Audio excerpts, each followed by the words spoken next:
So today we are celebrating Juneteenth, a living history conversation with Carter G. Woodson.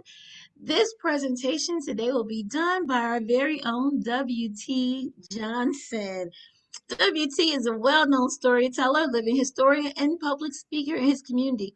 He's going to create a conversation as Carter G. Woodson, known as the father of Black history. Through this living history reenactment, WT is going to tell us a story that provides space for us to live, learn, and make history. I am super excited about today, and you should be too. I'm going to turn it over to WT. Hey, WT. Yeah, hello there, Sarita, and it gives me great pleasure to come and be with all of you fine folks in our celebration of Juneteenth as told through the eyes and voice of Carter G. Woodson. So let me begin with that. I must be intentional, I must be purposeful, and I must develop strategies to learn, to live, and to make our history. You see, my name is Carter G. Woodson, and I am known as the father of Negro history, now known as Black history. I'd like to take a few moments to share a little bit about my life's journey. You see, my mother's name was Anna Lee Riddle. She was born a slave, and she's the one that told me lots of stories about her life and enslaved people in her family. My father was named James Henry Woodson, who was also enslaved, and he also told me stories about his life. The one that resonates and stays with me even today as I speak. My father's master beat him all the time, and one day my father took that whip away from him and beat him back with it. Men came after him so that they could kill him, but he ran and hid out in the woods for many, many days. And finally, after a period of time, a group of Union soldiers found him and told him that he was now a freed man as the war was coming to an end. My father joined the Union Army and served as a soldier. Some years later, in 1874, they moved to New Canyon, Virginia, where they bought a small farm. I was born on that small farm on December the 19th in 1875. My father couldn't read or write, but he was always telling his 7 children, it's never too late to learn. Never too late to learn. Well, at the age of 16, I, along with my oldest brother, decided we wanted to go work on the railroad and in the coal mines in Virginia. Well, mother and father moved back to Huntington, West Virginia, and I had 2 younger sisters that wanted to go to what in that time was Douglas High School in Huntington. I wanted to go as well. I wanted to get some formal education, but I was 18 years old and the school thought I was too old. But I told that principal what my father had taught me. It's never too late to learn. Well, I learned a great deal on my own. So I did well on the test and I was able to start Douglas High School along with my sisters. And, I surprised everyone, including myself, when I graduated 18 months later. Well, I started college, and then after a few months, I was asked to be the principal of the school. Well, this time would pass. In 1900, I was asked to be principal of Douglas High School, which I had graduated. I stayed there 3 years, and I read every day, and I attempted to learn something new every day. I read to my students often, and I told them time and time again, it's never too late to learn. Well, as fate should have it, in 1903, I was asked to go to the Philippines to teach. And the children there weren't learning, and they definitely didn't like reading. And I would, I just wouldn't stop trying. I taught them a song called Come Shake the Lumboy Tree. Now, the lumboy was a kind of fruit found in the Philippine Islands, and those children loved that song and wanted to learn it, and they did. And on my part, I learned to speak Spanish, and I taught the children their own history and about their heroes. They were proud of who they were, and soon they began to read and to learn. But I had a thought about those schools in the Philippines and the school books back in America. They did not have much about Black history in them. And I wrote back home to my family and friends saying, it's time I come back to shape the Lomboy tree in American schools. Well, upon returning every summer, I'd go into Chicago to study history at the University of Chicago. In 1908, I moved there and enrolled in the university as a full-time student, and I graduated in March. Following that, I moved on to Boston, Mass, where I attended Harvard University, where I got a PhD in 1912 in history. I took on a position at the M Street School in Washington, D.C., where I taught history, French, and Spanish. Still, the history books and schools didn't have much in them about Black people.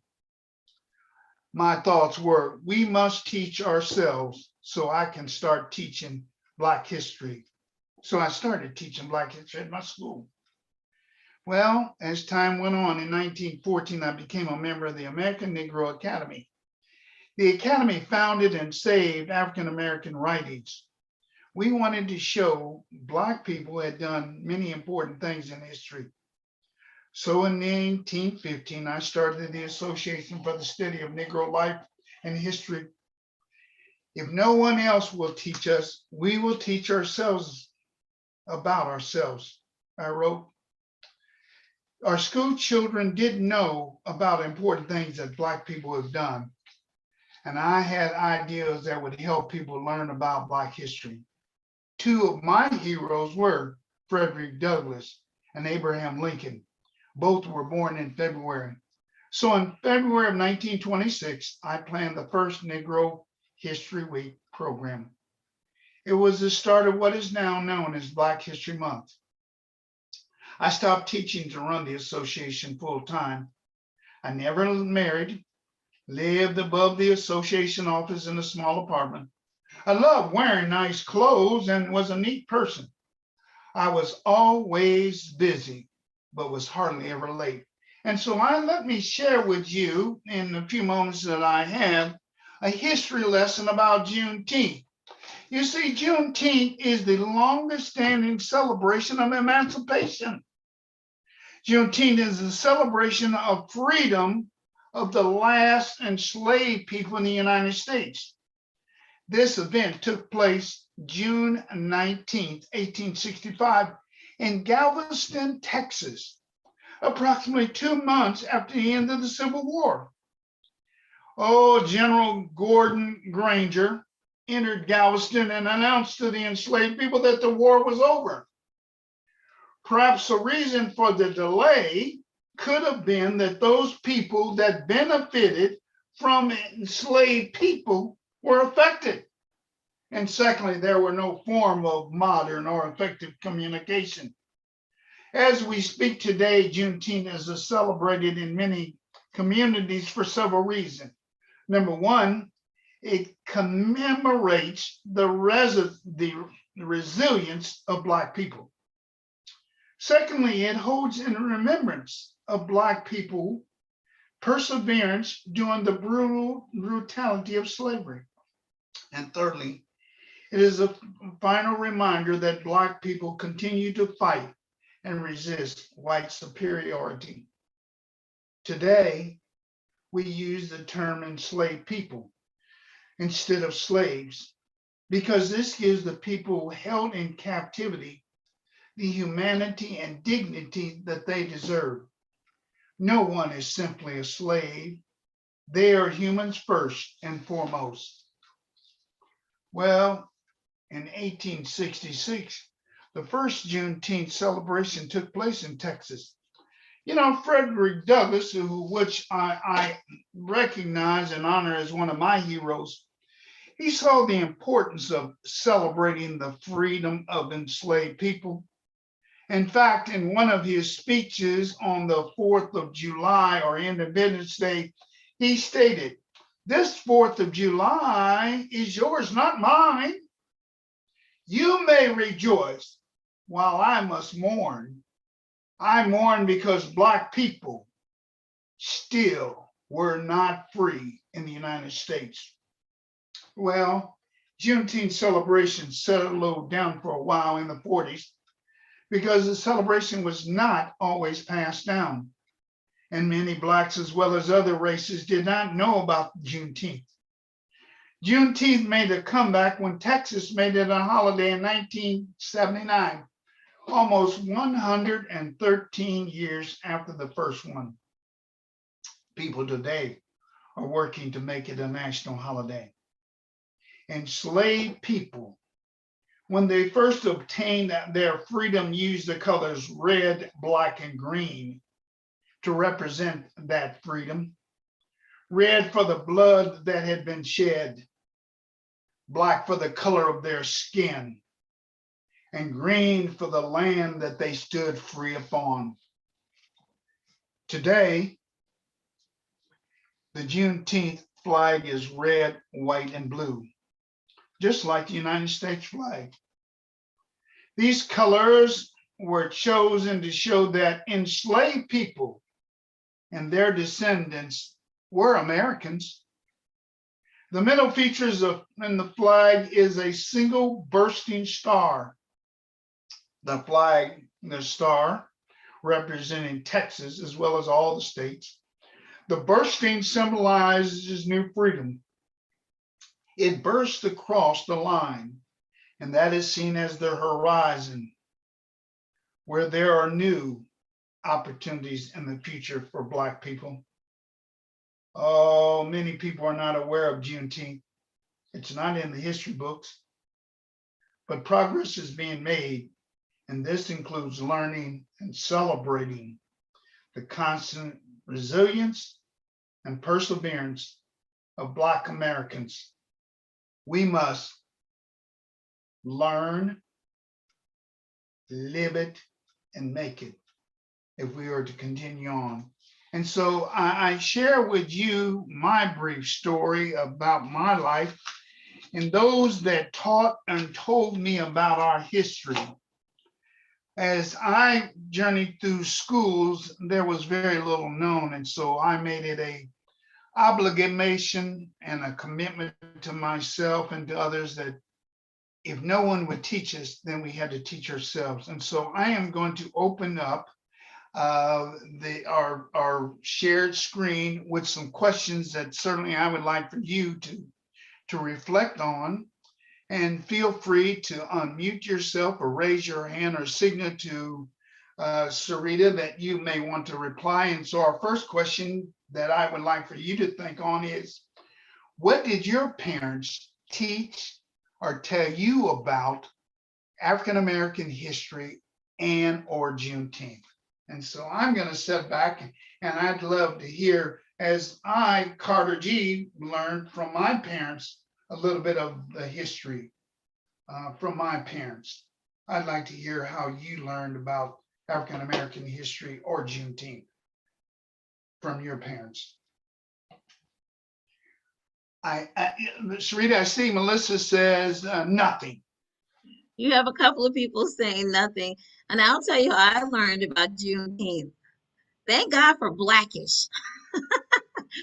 I don't know if you're familiar with that television show with Anthony Anderson, but Anthony Anderson, they had a family, upscale African American family, and they used their platform to teach African Americans about a lot of things. And one of the things they covered was Juneteenth, and it was the best episode ever. I was so stoked and excited. I was like, really? Where has this been my entire life? Like, I don't understand. Like, where has this been my entire life? So I knew nothing of Juneteenth in order to share with people. I didn't know. I wish I had known so I could have taught my children about Juneteenth. Jaquita says, my parents knew nothing of Juneteenth. They did share family history through the years, and lots of people are saying nothing. Andrea said, unfortunately, my parents not teach me anything about this. So lots of people are saying nothing. Right. I learned from Blackish. Thank God for and Blackish. so I as an educator know that certainly a child's first teacher is their parents. But if it's not the parents, then we turn to our second question and we look at what did you learn in school about African American history or Juneteenth? So, Andrew, if you would take that to the second question so people can have that as a visual. We're asking you WT, now. Yes. we have Andrea with her hand raised. Okay. Unmute her and let her speak out. Yes. Thank you for letting me talk real quick. I just wanted to expand on my answer. I'm Caucasian. My parents are Caucasian, obviously. And my parents never provided me any education in the home about other cultures.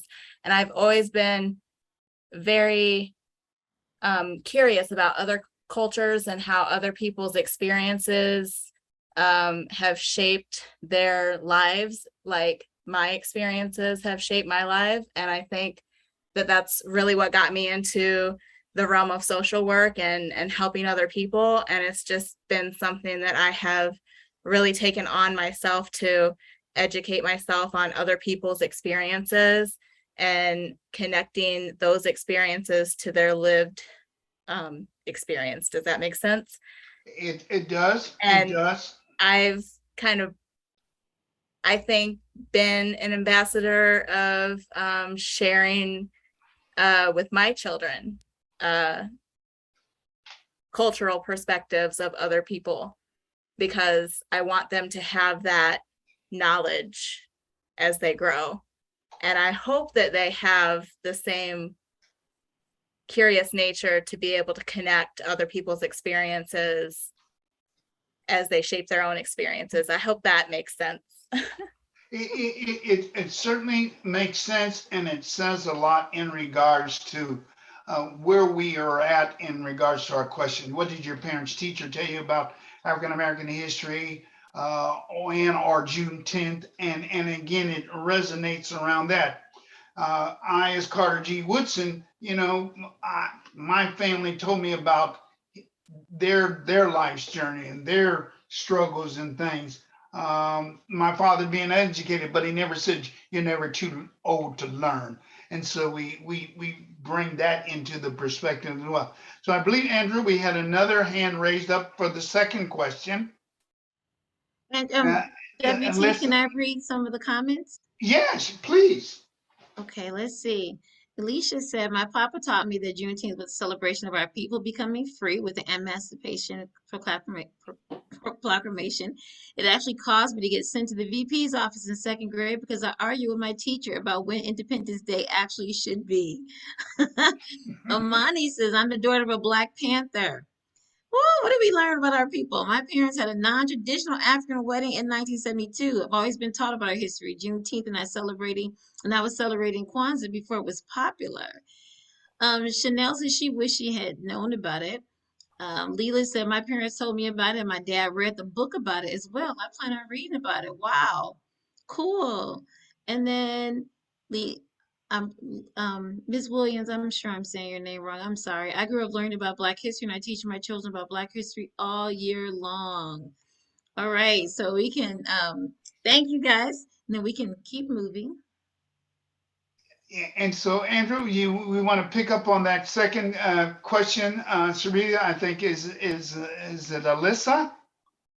She had her hand raised. Is that correct, Miss Harris? Or is it Alyssa? So it's actually Mr. Harris. Yeah, sorry. No, you're fine. And Sarita read my statement, so we're all good. Thank you. Okay, and so we're centered. We've gone from what our parents taught us to now we're in an educational setting. What did your school teach you or tell you about African American history and our Juneteenth? Mine taught me very little because there wasn't anything in print about the accomplishments of Black folks. And so that's when I began to move forward and became a part of an association of Negro history. And we sought out writings so that we could get those in in print and as well as get those into school. So, well, the mic is open. What did your school teach or tell you? Let's see, we have a hand raised. Jaquita, Okay. Ms. Bloodworth, just unmute yourself.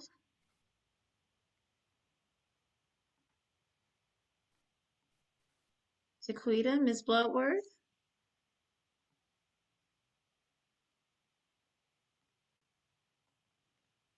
Okay, we can't hear her. Yeah, perhaps All she'll get it figured out.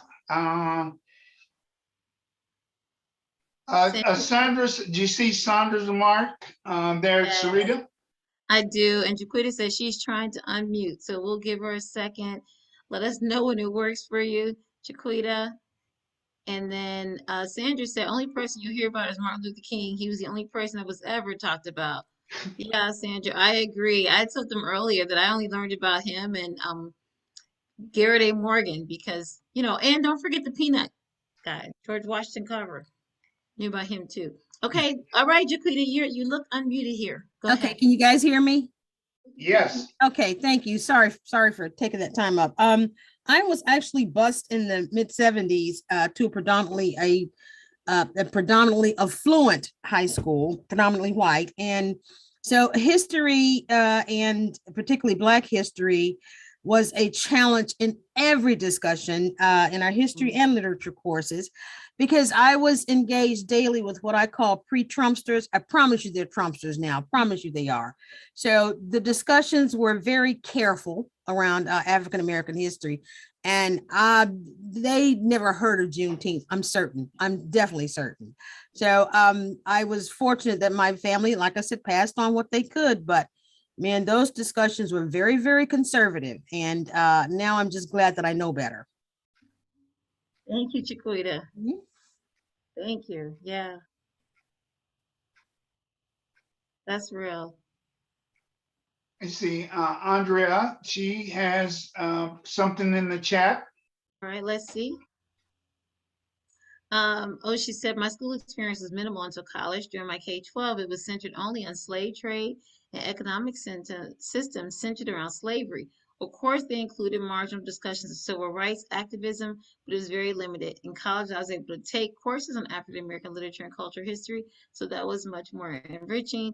Melissa said, well, because my maiden name is Toby, I fought most of the time because they made it seem that roots was all I had to go on about history. Shut up. Thank you, guys. Thank you for sharing. Well, and so we go from seeing our parents as those first teachers, those first individuals that share information and knowledge with us. We move into the structure of it, and then as we journey through our life, we come up with the third question. And now that we are in adulthood, what have you learned as an adult about African American history and Juneteenth? And I heard some similar comments on regard to that. I heard someone make reference to it was only after getting to college that they could take courses in African American studies. And so so unmute yourself and share with us, what have you learned as an adult about African American history and Juneteenth?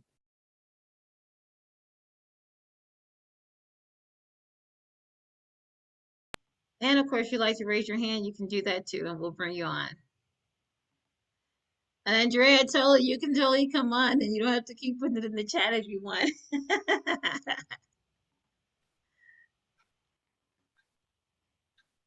What have I learned as an adult about African? Yeah, and looks like Dana has something. Again, nothing. One exception: Martin Luther King and W.G. I lost it a lot. Dr. George George Washington. Washington Carver. She graduated high school in 1971 and learned about the better history in my 40s when I started attending Diverse Church, which was the first church in New Hampshire to celebrate MLK before it became a legal holiday. Wow. Yeah, and if I can speak from my own personal experience as W.T. Johnson, I too was an adult when I began to learn and have an interest in African American history because of just it's being in the dark, for lack of a better. I just wanted to know, and I wanted to begin to look at some of the myths. I had a real fantasy with the Wild West, and I'd watched the Lone Ranger and Roy Rogers and all of those, and they were predominantly white. And yet, I ran across a book that talked about Bill Pickett and Bass Reeves and so many African Americans that contribute to the development of this country. And then I discovered that the truth of it was a large percentage of the cowboys were either African American or American descent. And that's where they got the boy sense. We as a Black person had been called boys. And so here you have Black individuals working with cattle. And so, they connected the two and said, cowboy. And so, they were, I was fascinated by that, as well as fascinated by the accomplishment that Black men and women had contributed to the freedom of our country, from Crispus Attucks, who was the first one killed in the Revolutionary War, to so many, to the formation of the Buffalo Soldiers and the many infantry units that endured prejudice, hardship, just so that other individuals could be free, and yet they weren't totally free. So, but it was as an adult. WT, we had Andrea with her hand raised. I'm sorry, Dana with her hand raised. Thank you. Hey, Dana, love the picture. Thank you. This part of American history and lack of education really hit me hard in my midlife, because I found friends at my church who had a totally different experience as my age group, but in a different part of America. And because they lived in the South. And a dear friend of mine who was a second grade educator, she was the most open to tell me what her life was like, and to reflect back of how closed off I was, because there were very few, if any, people of color in my life until my mid-40s. So I appreciate that. And the other one I knew, but besides Carver and MLK, was the guy that got killed in the Boston Massacre. Those are the only, and it was just some Black man. It was not told to us his history or why he was there, how he got there. And so it's a remarkable history, especially when you look at it through the eyes of white people who were left out of the knowledge of what was going on in the African American culture. Thank you, Dana. Thank you for sharing. And I just want to say, not only white people, but also so many African Americans didn't know their history because we weren't exposed to that. America's history is really whitewashed. So most of those things we didn't know about either. And for me personally, I'm still learning so many things about African American history and pioneers and, the great things that came out of the African American history. So you are not alone in that aspect. Carter, do you want to say something? And none other than that, it has, as in my life, it had involved that, again, my parents told me some things. I go off to school at a late age, and there's very little for me to learn. And so I took it up on myself as an adult to try to seek out either individuals or in printed material to take and to learn. And so now, I want to move us into that final phase of our life's journey. And that question being is, what are you teaching or telling your children or others about African American history and or Juneteenth? And so this can almost be looked at as kind of a commitment as well. What are you doing? Or I will make a commitment to do this. And just as I have done, at an age, I made a commitment that if no one would educate us about our history, then we had to educate ourselves. And so I took it upon myself to connect with people, and we formed the Negro Association, and we began to teach Negro history or Black history in the schools and things. And so we were very aggressive in that sense. We were very intentional. We were very purposeful, and we were very developing strategies as to how we would do it. One of those strategies being to create an African American History Week, and that has blossomed out to, we say, African American History or Black History Month, when the truth of it is we only celebrate one day. We only acknowledge it for a day. It should be one of those things that we learn it, we live it, and therefore we continue to make it.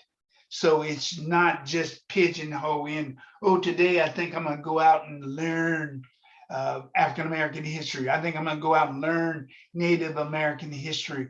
It's an ongoing process that when the opportunity presents itself, we learn as much as we can, and we live it, and we continue to make history. But I open up the mics and seek your information in regards is, what are you going to do now in terms as we move forward? What are you going to teach? What are you going to tell your children or your grandchildren? As you well know, I never married. I was a single the bulk of my life, but I had a commitment to go forth and to teach other people's children about Negro history. So the question is there, what are you teaching or telling your children or others about African American history? So Delphine said she's telling her children what she learns about Black history. Melissa said, I'm telling them we are more than the stereotypes, basketball, rappers, etc. that society makes us out to be, so we can be whoever we want, regardless of our color. Delphine also said, what I learned about Black history, Martin Luther King, Rosa Parks, I really enjoy reading about who made the gas mask, traffic light, Garrett A. Morgan, how we invest different things and how intelligent our people are. I'd like to say that my son is a history buff. Uh, so prior to, I lied. I said I spoke in error. I didn't lie. So Blackish bought Juneteenth, live and in color to my awareness, but my son did mention it prior to, because he's a history buff, and he attended Tuskegee, and he would come back and always had was always schooling us, and I was like, really, really, really, I was always like blown away. And so those are things that I'm learning to even share with my grandbabies, the things that those little things I learned, because I don't feel like it's a lot, but whatever I learn, I'm sharing with them, outside, because their uncle is always sharing with them.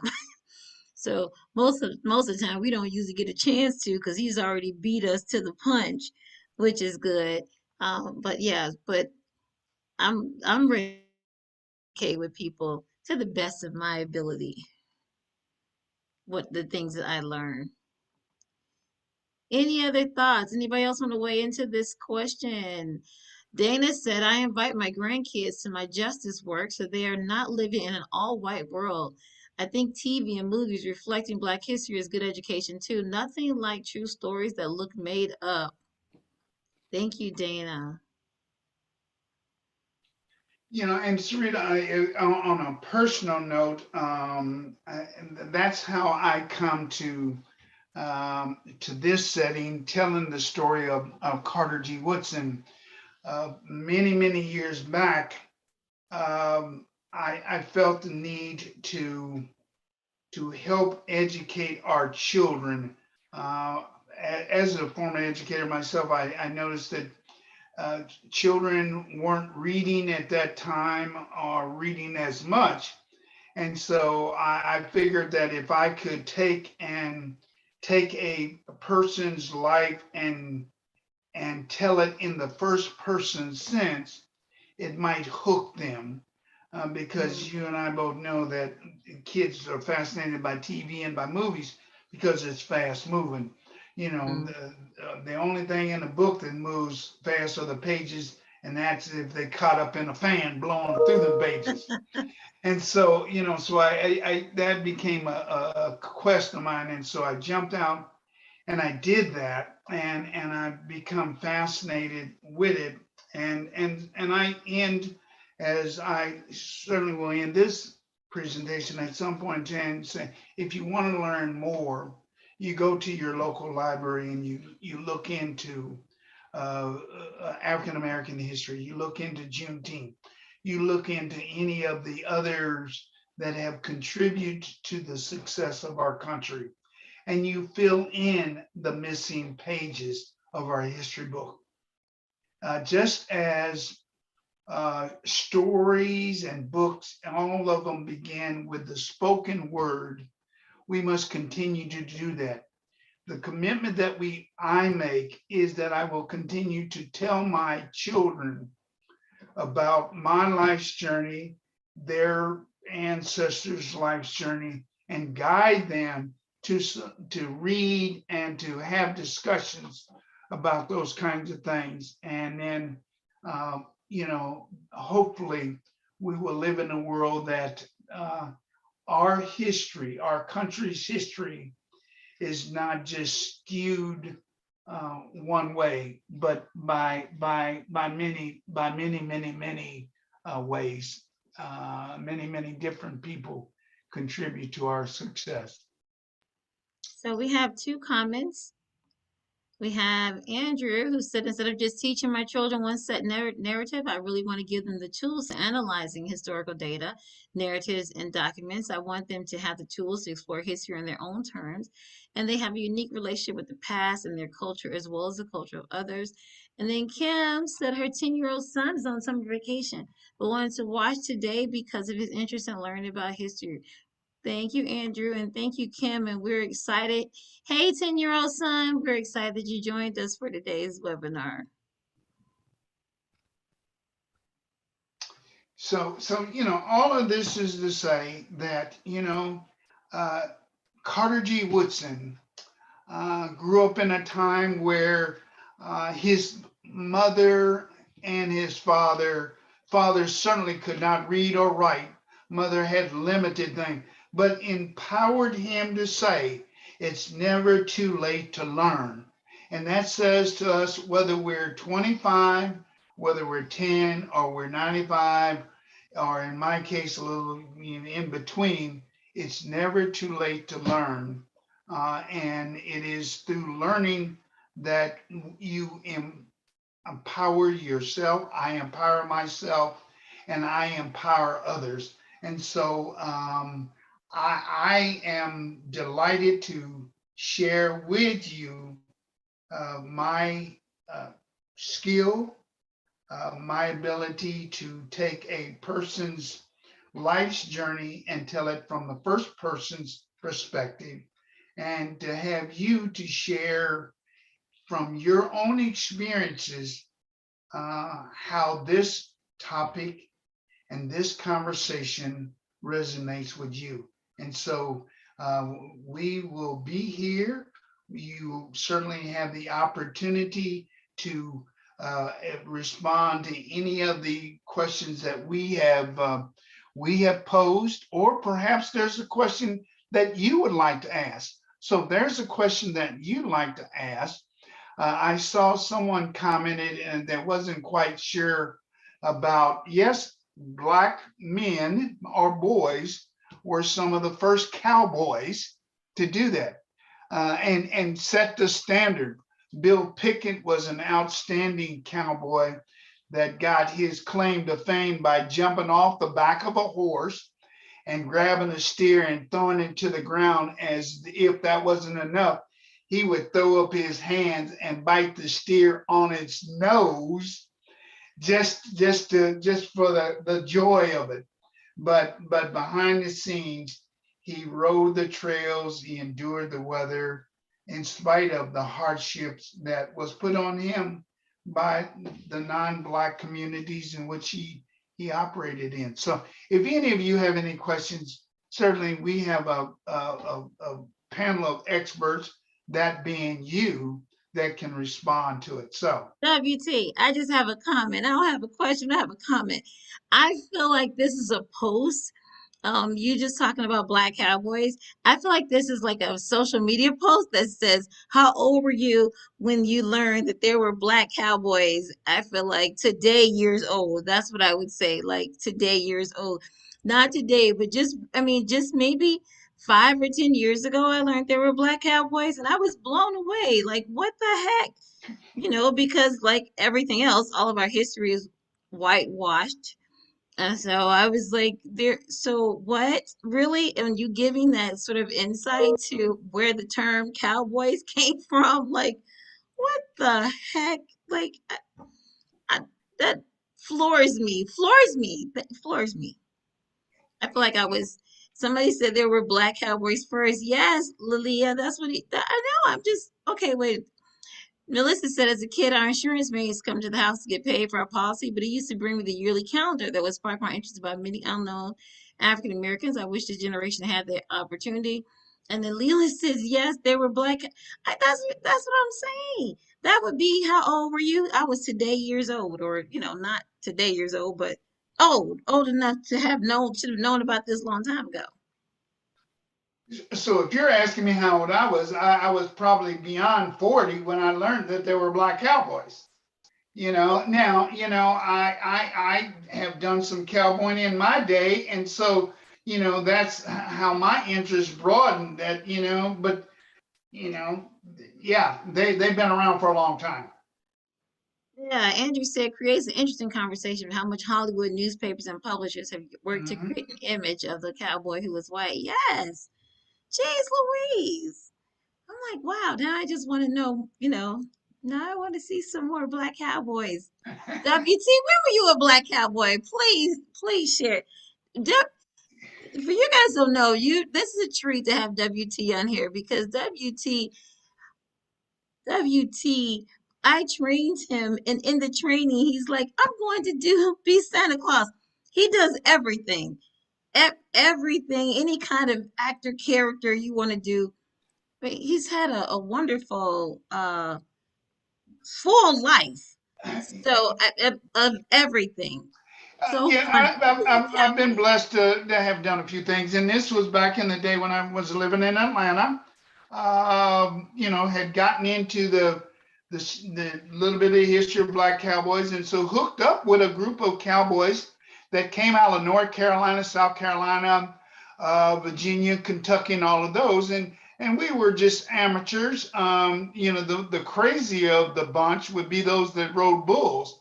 I didn't quite get to that level. My event was to stand at the end of the arena, and then another rider would run and would ride down and pick me up, and then it was a timed event, kind of a takeoff to what the Pony Express was about. If you know anything about those riders would come riding in and they would pass off that mailbag. So this was kind of a human version of that. So did a little bit of that, and just it's just awesome. There is the Bill Pickett Rodeo that if it ever comes to your area, I encourage you to go out and see that. And again, it is encompasses of black cowboys.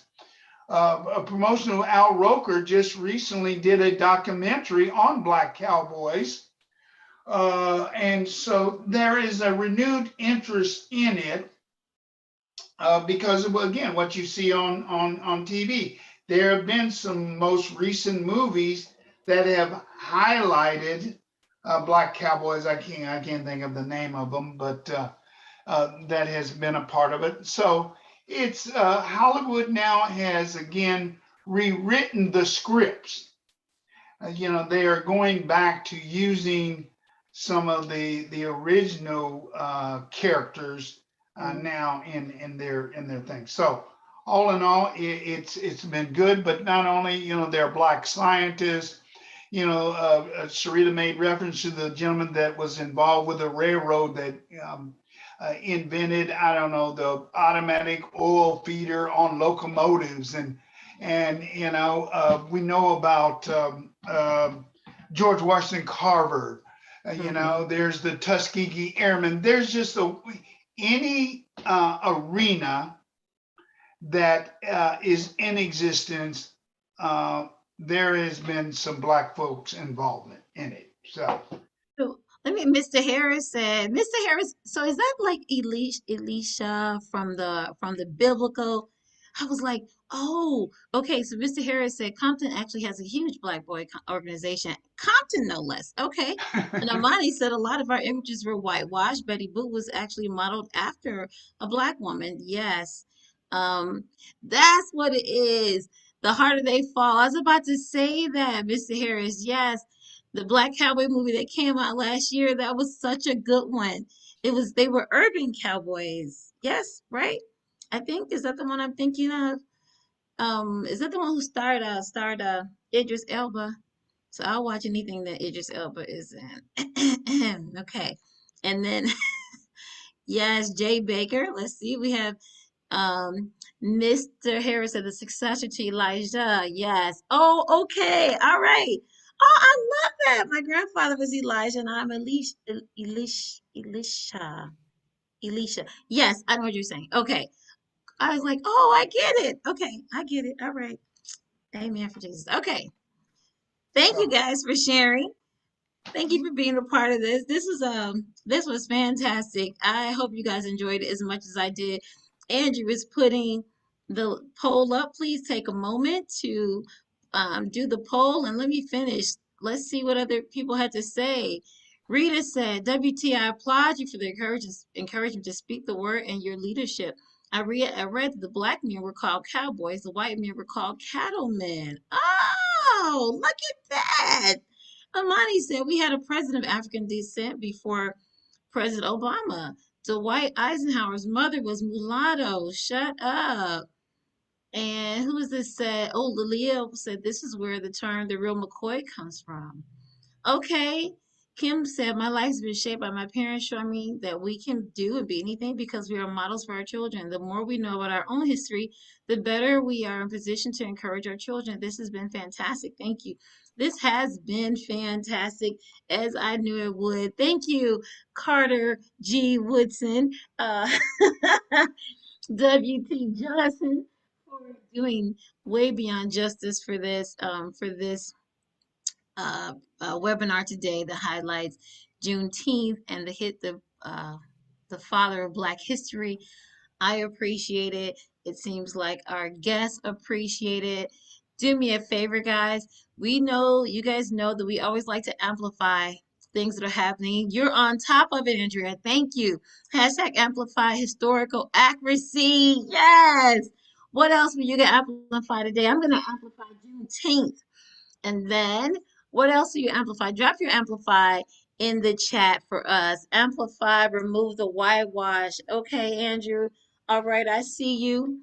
What will you amplify today? Thank you, Chanel. Thank you for joining us today. Drop your amplify in the chat for us. What will you amplify today? We always like to amplify good things, positive things. So we do this at the end of all of our webinars. Lilia, go ahead. She said hashtag amplify Black history all year long and in all schools. Hashtag amplify real truth. Yes. Woo! Y'all making me happy up in here. Thank you so much. Thank you so much for being a part of today's conversation and for all of your weighing in. We love it, love it, love it when you guys are a part of the conversation. Hashtag amplify equity and inclusion. Hashtag amplify historical truths. Yes, I love it. Thank you guys. WT said that's supposed to be hashtag tell your story. Hashtag amplify, always learn and grow. Yes, I love it. Thank you guys. Next slide, Andrew. And just want to give a shout out to Andrew for always being a fantastic tech guy. He makes the world go round for us here at Be Strong Families. Remember that this Friday is a taste of a more perfect union cafe. The theme is, am I my brother's keeper?